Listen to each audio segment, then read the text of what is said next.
What is up, everybody? Welcome to the College Loop Podcast, the sixth episode of the College Loop Podcast. I am once again only joined by Harrison Tarr. How you doing, buddy? What's up, Dill? Hate that Daniel's not able to be here today. I know that he said he was going to go get him a new whip. So you know what? Exciting things for Mr. Locke. Hope he gets him a nice, safe, reasonably sized, and reasonably fast vehicle. Yeah, and if you are also a fan of the College Loop, you were also going to be a fan of the Auburn Daily Podcast, which me and Tar are both going to be a part of. I'm going to be on every Monday and Wednesday. Wednesday is going to be me and Harrison Tarr yet again. So hope you're not tired of us. Tar, you're on Wednesdays and Fridays? I Or will be Thursdays? on Wednesday with you, and then Friday with the legend himself, Lindsey Crosby. So Let's go. I'm hyped about it. If you guys have too much content from me and Dylan, guess what? You get Tuesday, Wednesday, and Thursday back to back to back. And Friday with you. So Oh my gosh, you're so right. you get a week's worth of us. So And and Monday with you, so really just 5 full days. 5 full days and Sunday. Right. So if you love the College Loop, you're gonna love the Auburn Daily. That was gonna be up today, Monday, as we were recording this, and it'll be up. This will be up tomorrow. So make sure to listen to them back to back. If you love Auburn and you love my voice, you're gonna love both shows. If you hate Auburn and you hate our voices, I don't know what you're doing, but what's up, man? I mean, something's wrong with you. And let's just get right into it with men's basketball.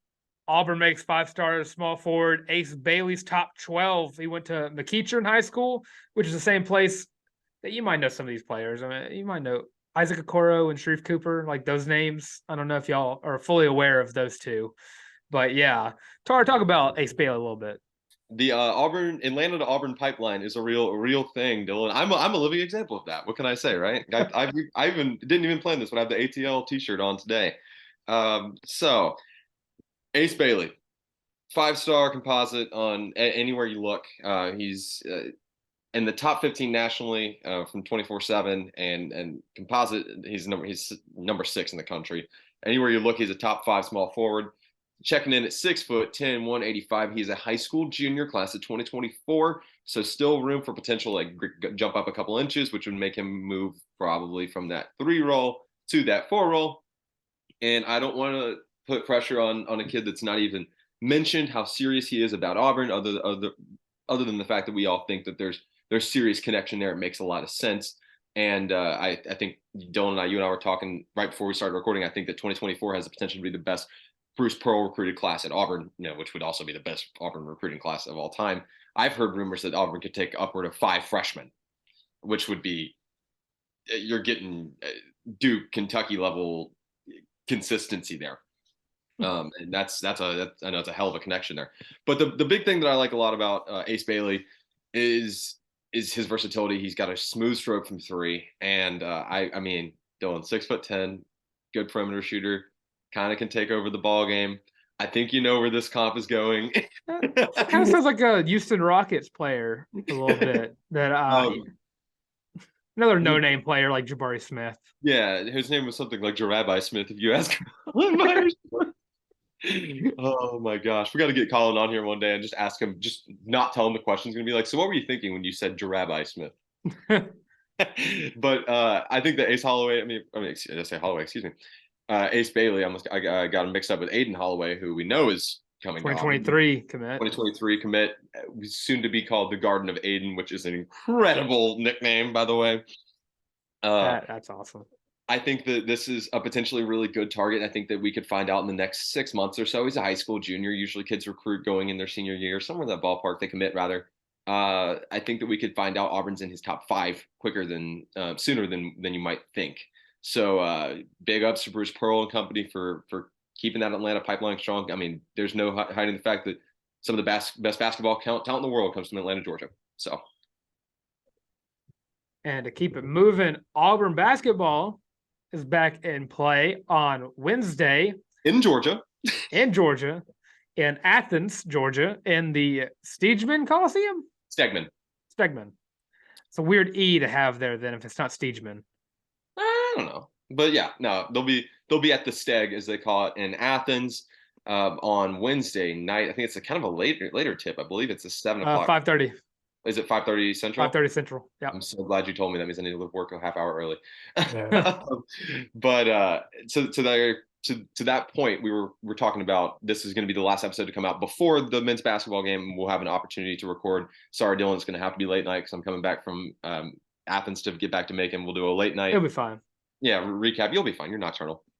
But Bruce Pearl spoke with the media earlier today, singing praises of Mike White and the drastic improvement from last year that UGA has seen. This team is not the same. They really work the portal. That's kind of what Mike White does the best.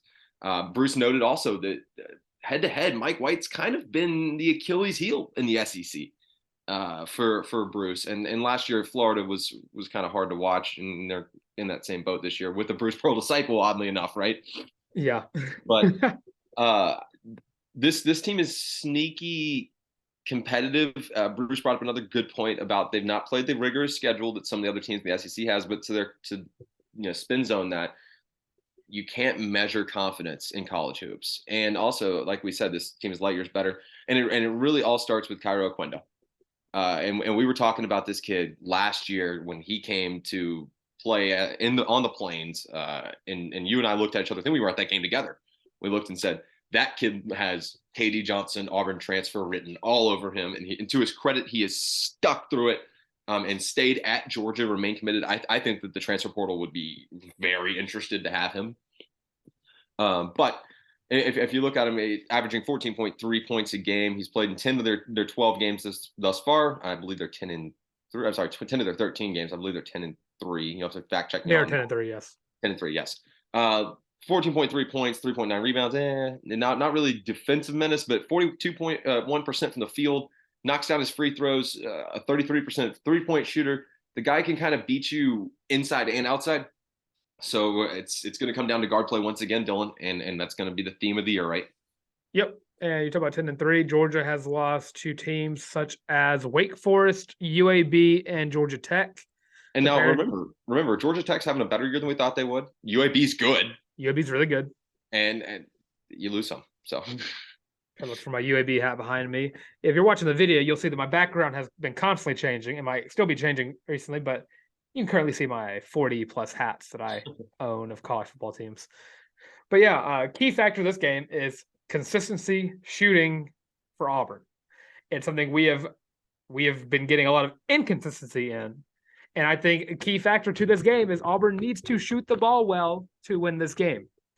Last year, we had a little bit of a scare in Athens, 74-72. Tarr, I believe you were there for that. Yeah, yes, I was. And I remember watching this game, and I was petrified at the very thought of us losing to, at the time, the worst team in the SEC. First, I was afraid. I was petrified. But yeah, so Wendell Green is going to have to play as well as he possibly can. We're going to have to see the Wendell Green that we are used to seeing this season. Janai Broome is going to have to be his Scottie Pippen. Is going to have to get the ball to him, get those offensive rebounds. He is averaging 3.1 offensive rebounds a game. Up those numbers, buddy. This game. I think and Dylan, I'd be interested to ask your key player to watch. I'm going to go and just drop mine really quick. I think this is a big opportunity, and this is going to shock a lot of people coming out of the mouth of one Harrison Tarr. I think this is an important game. We know it's an important game for Janai Broome. I think it's a very important game for Dylan Cardwell. I think that we focused a lot on guard play, and I'm sure you're going to highlight a guard, and I'm absolutely going to, I'm going to be behind you 100%. And from the scoring perspective, I think it's an unspoken thing at this point that Jalen Williams is, in my opinion, the most important player offensively on that floor, with the exception of maybe Janai Broome. On the defensive end of the floor, if you're Auburn, you would really like to see Dylan Cardwell return to that Dylan Cardwell we saw those first 6 or 8 games, and really kind of lock down on defense and be able to shut Georgia down from the interior. If they've got to shoot the lights out, so be it. But you want both rotations. You don't want the team to look lost when Janai Broome inevitably has to breathe. Yeah. You brought up Dylan Cardwell. I'm going to bring up another position Auburn needs to play very well. If you watched the Florida game at all, which, Tarr, I believe you've not watched it yet, or have you? Yeah, I get the pleasure of doing that here in a couple hours. Yeah, so Auburn was outplayed by two guys on Florida's bench who are both guards. The only guard that came to play last game against Florida was Wendell Green. We are going to need Zep Jasper, KD Johnson, Alan Flanagan to have at least semi-decent games. The games we've not seen in, I think, since Washington. Alan Flanagan and Zep Jasper are the two big ones. I know KD Johnson he showed out a little bit last game from how bad he has been. I really consider Flan a 3 now. I really do. He's listed as a guard on ESPN. That's what I'm going by, but I listen as a he shoots like a guard. Not as well as a guard, but he shoots as much as a guard. But KD Johnson and Zep Jasper are going to be the defensive guys mostly. If you know KD, you know he loves to steal the ball. Except that with Zep Jasper, he knows how to lock down other guards, but he needs to unlock that offensive side of him more often than not than he has been. Same thing with KD Johnson. Shoots very inconsistently from the three. Shoots very inconsistently from everywhere, really, with KD. Same thing with Alan Flanagan. He's been very inconsistent this season. I don't think Al's back. Alan's not, and I'll wrap up our conversation here with basketball. So I know we've got some football news to talk about. Hopefully not as much as usual. I know I just dumped a bomb on your plate about 20 minutes ago. But thanks for that. Yeah, you're welcome. Alan Flanagan, I've heard rumors. Rumors is such a weird. I hate throwing that around, but I've heard whisperings that Alan Flanagan may be seeing reduced minutes, and I'm not entirely sure that's not for the best. We've seen glimpses where it almost looks like Alan's back. And you know what? Maybe he just needs a breakthrough game, like the Alan Flanagan game. You might need that. That might just be what he needs. I think that there will be reduced minutes. I think there's an opportunity now. And when we spoke about it after the Florida game, I was kind of red hot, heated about the whole situation. I've had some time to think about it. It may present some more opportunities for Johan to get on the floor because I don't really know how much of a difference it is having Johan as opposed to Flan on the floor. I will say, to your credit, though, and this is where I'll leave it, Zep Jasper and KD Johnson need to show us something. Otherwise, those minutes should all be going to Trey Donaldson. Yes. Trey Donaldson's another player we could have highlighted a little bit because he's been one of those players that can immediately put momentum back in Auburn's offense. We saw it against Washington where you were like, dang, this guy's really good. Kind of wish he would play football too, but. And he's a spark plug / microwave. Exactly. He functions as both. Which is kind of what KD Johnson was a little bit last year. Yeah, he was. And I don't want to. I'm not throwing in the towel on Kevin Durant. I almost did it again. How about Kadarius Johnson, who I found out today may or may not be a Georgia football fan, huh? But just a little football news out there. Purdue is not good in bowl games. Against SEC teams specifically. Yeah, they've allowed 63 points in their last two SEC bowl games they've played. There's so many jokes I can make about that situation in that bowl game. I'm just not going to. I'm going to take the high road. Yeah. Choo-choo. So in other Boilermakers, of course. In other SEC or Auburn basketball news, on I believe women's basketball is going to be playing on Thursday, January 5th at number 1 South Carolina. We'll be previewing that right after we review the Auburn Georgia game. Yes. So get ready for a game where if you love women's basketball, maybe skip this one if you're an Auburn fan. You might, yeah. And we'll talk about it closer to them. But the loss to Missouri was a heartbreaker, and I'll leave it at this. Johnny Harrison Company, and Coach Harris said it herself. They need 23 back on the floor more than they can begin to imagine. Not even more than they can verbalize. Honestly, Scott Grayson's presence is huge, and not having her on the floor is.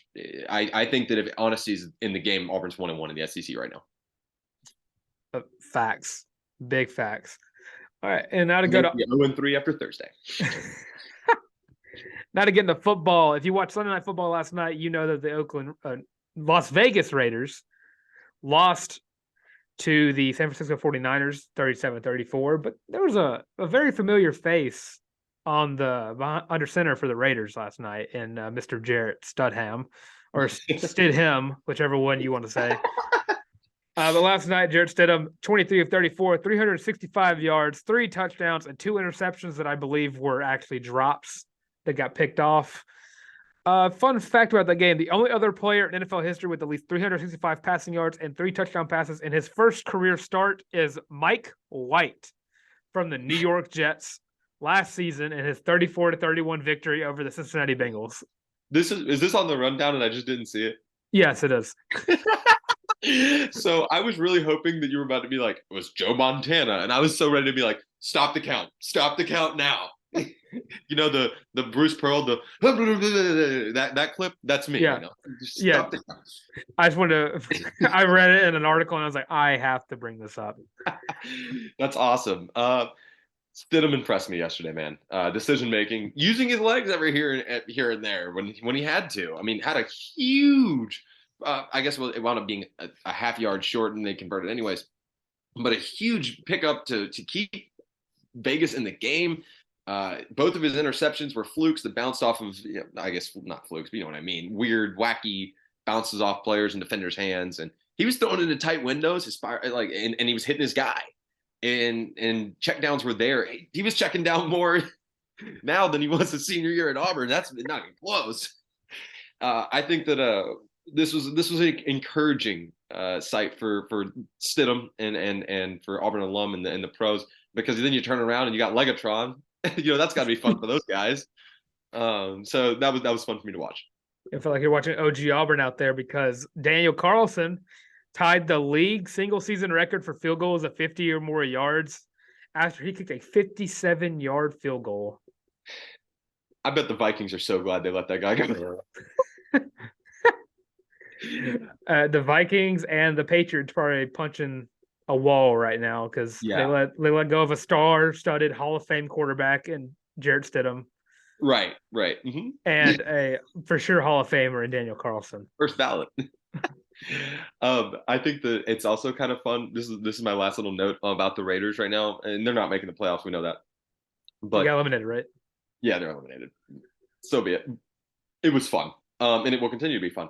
If you want to feel like you're watching football in like 2017, college football in 2017, watch the Las Vegas Raiders, because when you see Jarrett Stidham drop back and complete a pass to gotta be 55-year-old Hunter Renfrow for a touchdown, and then Daniel Carlson kicks the field goal, it's like, holy crap, what year is it?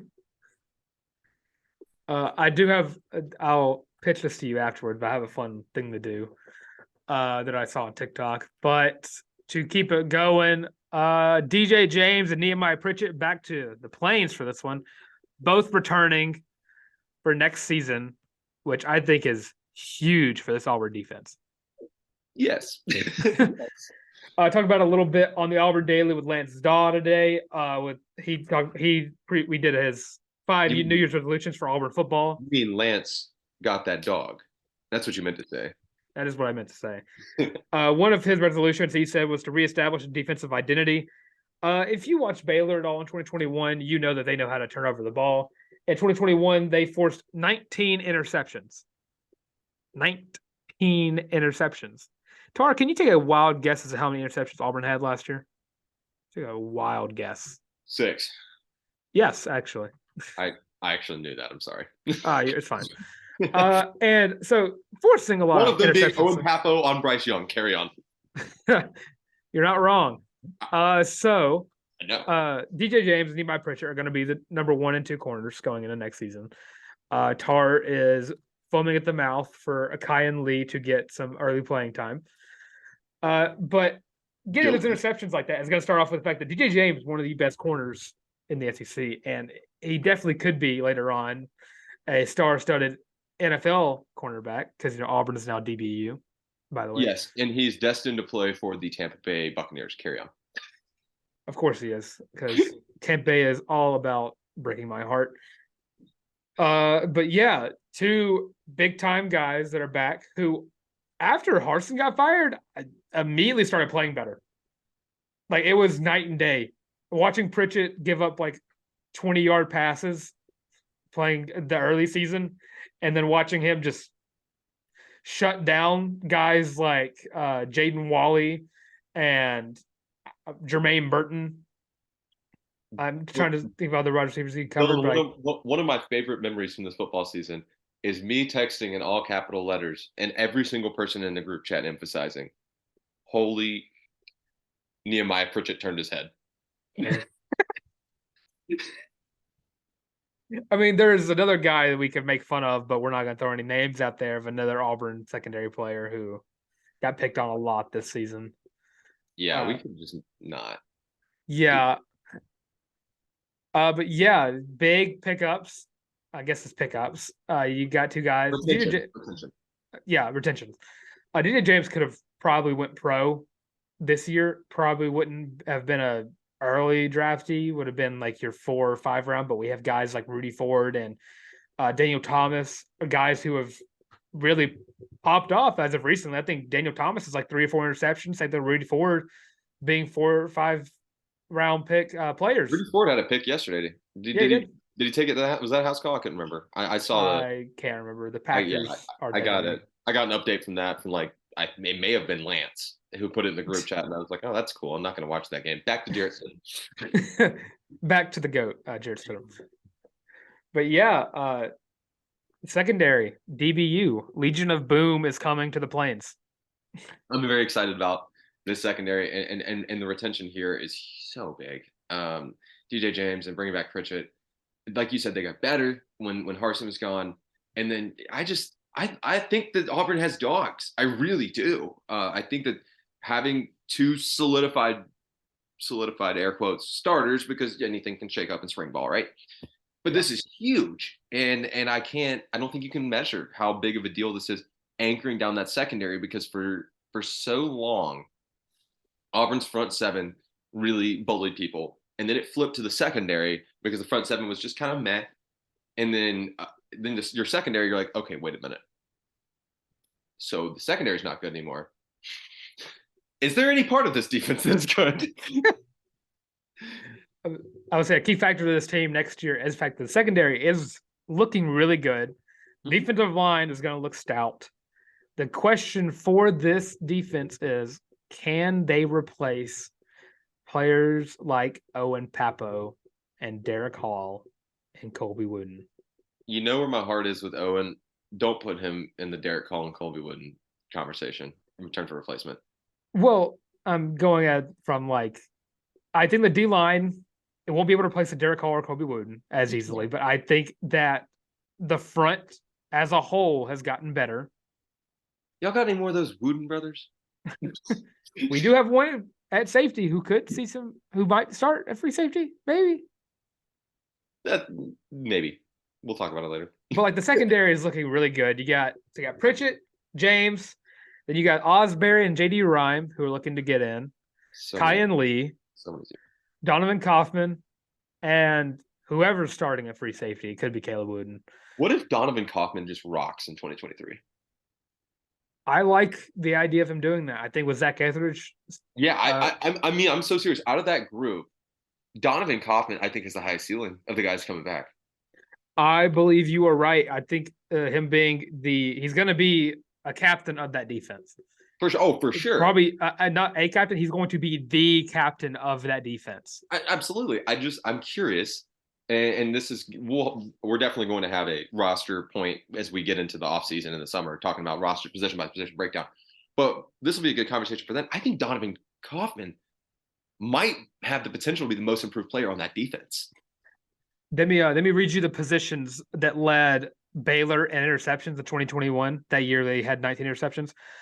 So the leader was JT Woods, had 6 interceptions, safety. Right. Al Walcott, I believe that's right, 3 interceptions, safety.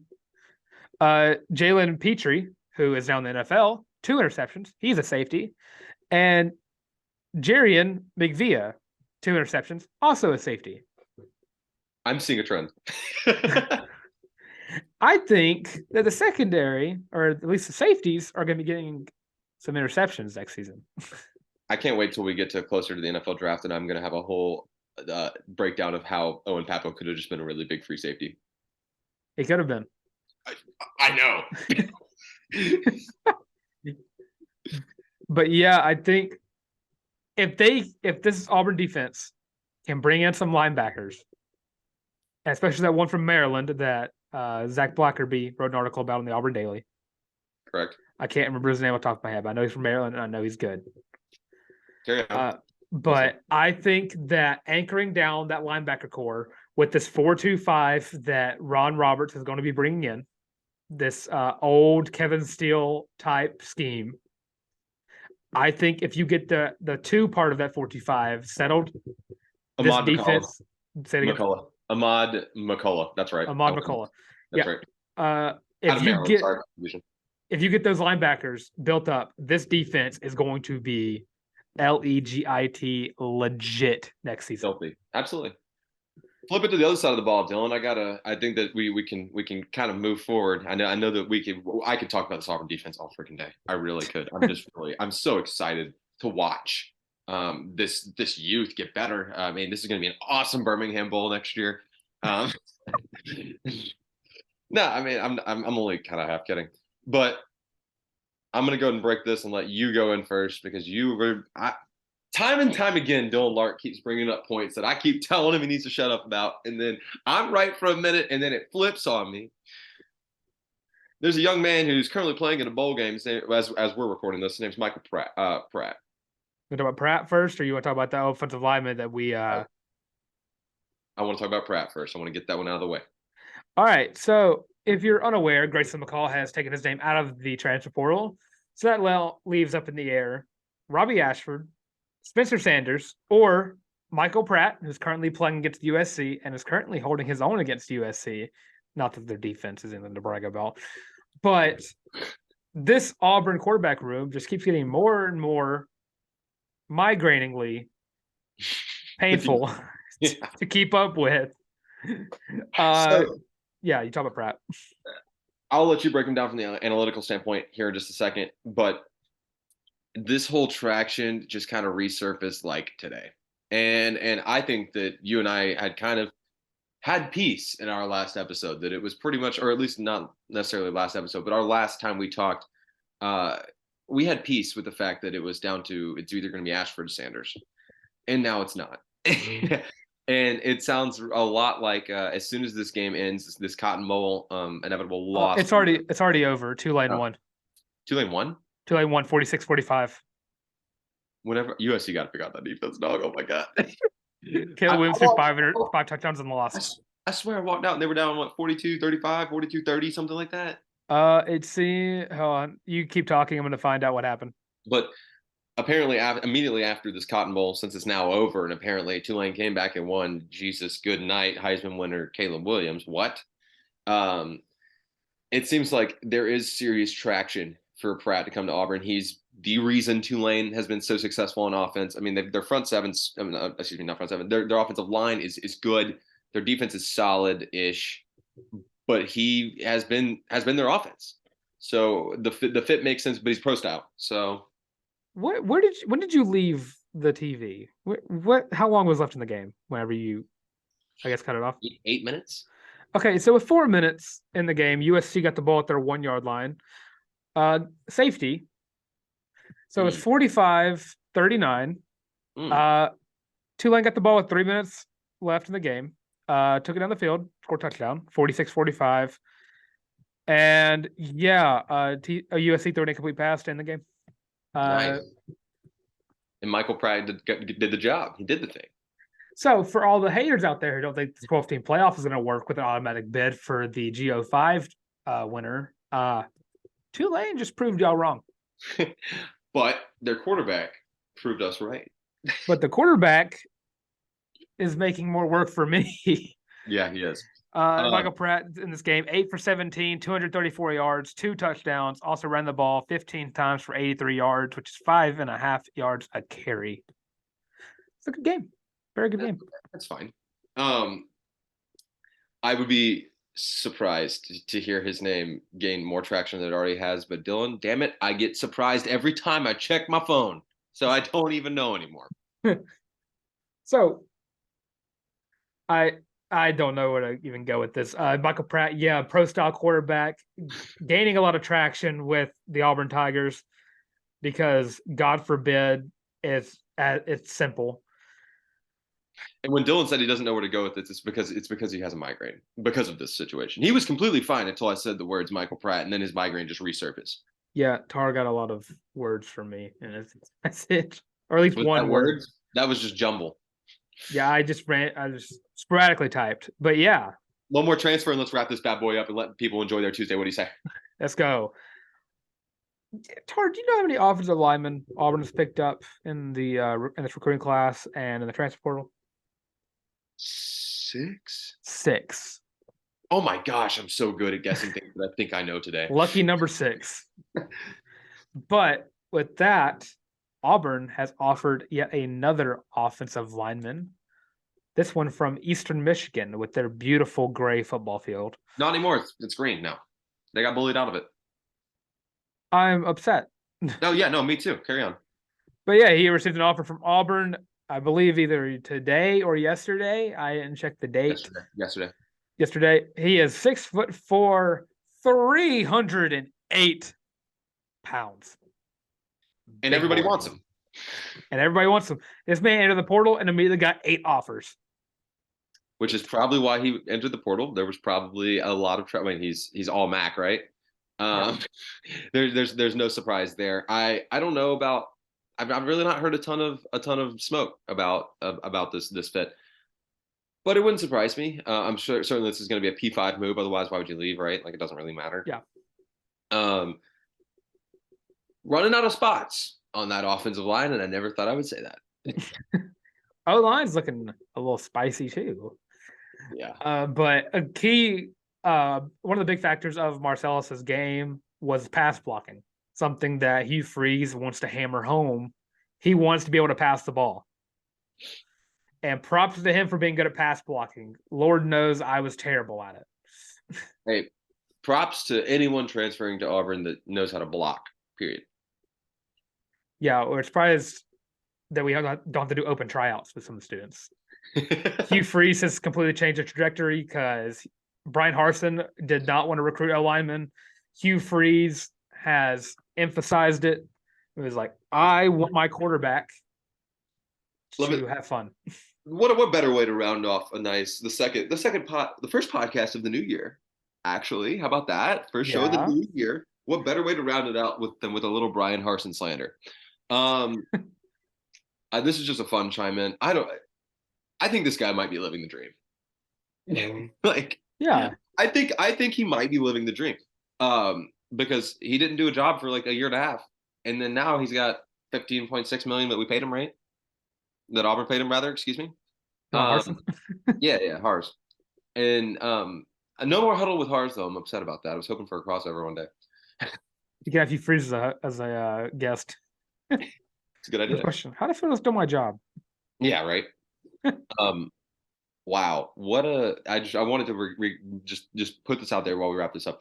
Going into 2023, what a completely different outlook we thought this podcast has toward the football program than we thought we were going to when we started it. I know, right? If you didn't know, Robbie Ashford's a fan, maybe, possibly. Allegedly. Allegedly a fan. Our sources say he's a fan. Sources, trust me, bro. So in the next episode, we're kicking Jake off because he hasn't been here at all, and Robbie Ashford's going to take his place, replace him for another. Oh, I love live rumor spreading. We are having an actual famous Hoover grad on the show. His name is Jake. Hey, can I wrap the show up today? I don't ever get to do that. Yeah, you got it. Okay, we're good. We're good to close up. Okay. As always, thank you guys for listening to the College Loop podcast. I'm the co-host, not the host. I'm co-host Harrison Tarr of the Auburn Daily. That's by Harrison Tarr on Twitter. Joined today, as always, by my good friend Dylan Larck at It's Your Boy. Is it Your Boy the Tank? Your boy. Your Boy the Tank. You see, it screws me up there. Gets in my head. At Your Boy the Tank on Twitter. Mailbag didn't happen today because you guys just hate me and didn't hit my line. I'm just kidding. I tweeted it at all the wrong times and did not promote it correctly. We're going to get one coming soon. If you've got mailbag questions and you want us to answer them for Thursday, send them to us on any platform. We're on Facebook, we're on Instagram, we're on Twitter. Make sure you're following all of us. Check out our YouTube. Make sure you're subbing there. TikTok coming soon, I think. I mean, you and I kind of tossed that around kind of soon, a couple days ago. So we're kind of everywhere. If you've got questions, we got answers, or we'll make some up. Not actually, but we'll do our best.